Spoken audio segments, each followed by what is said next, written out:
গুটি গুটি পায়ে দীর্ঘ কয়েক বছর ধরে পরগাছা হয়ে আজ মহিরূপ ধারণ করেছে। না, কোনো বৃক্ষের কথা নয়। এভাবেই কয়েক বছর ধরে পশ্চিম মেদিনীপুর জেলার সবং ব্লকের বাদলপুর গীতাঞ্জলি সঙ্গীত বিদ্যালয় ২৬ বছর ধরে নিষ্ঠার সহিত এলাকার ছেলে মেয়েদেরকে সঙ্গীত, নৃত্য, তবলা, আবৃত্তি, অঙ্কন ও গিটার প্রশিক্ষণের সাথে সাথে যোগব্যায়ামের প্রশিক্ষণ দিয়ে আসছে। বর্তমানে ছাত্র সংখ্যা ২০০-এরও বেশি, কিন্তু বর্তমানে ব্যক্তিগত মাথা গোঁজার ঠাঁই এখনো মেলেনি।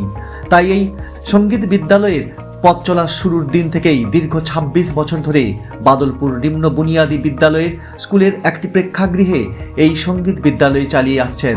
আজ ২৬ বছরে পা দিয়ে সঙ্গীত বিদ্যালয়ের বাৎসরিক অনুষ্ঠানে পরিচালন কমিটির সদস্যরা একটি নিজস্ব মাথা গোঁজার ঠাঁইয়ের জন্য বহু সরকারি দপ্তরে পা মারিয়েও তার সঠিক সুরাহা এখনো সম্ভব হয়নি, এমনই অভিমত পোষণ করলেন। বহু ছাত্রছাত্রী স্বপ্ন সার্থক হলেও ২৬ বছর পরেও এই সঙ্গীত বিদ্যালয়ের নিজস্ব মাথা গোঁজার ঠাঁই না মেলায় আজ পরগাছার মতো থেকেই গেল।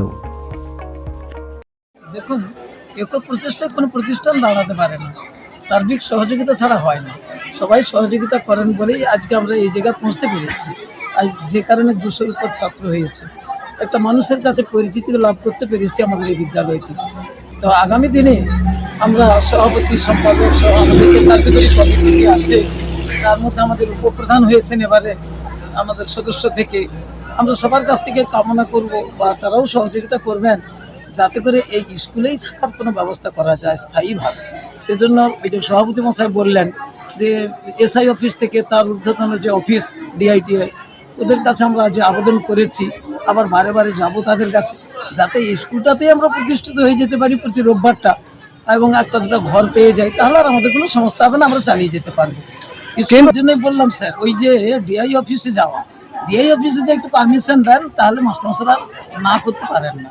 ডিআই অফিসের পারমিশন থাকলে আমরা চালিয়ে যেতে পারবো, সেই আশা নিয়ে এগিয়ে যাচ্ছি। আশা রাখি তিনারা হয়তো ভবিষ্যতে সাহায্য দেবেন, সমর্থন করবেন, তখন আমরা সবসঙ্গে চালাতে পারবো। আপনার নাম কি? আমার নাম নন্দদুলাল ভট্টাচার্য, গীতাঞ্জলি সঙ্গীত বিদ্যালয়ের কর্মাধ্যক্ষের কাজ করে সহযোগিতা করি যতটা পারি আমার সাধ্য মতো।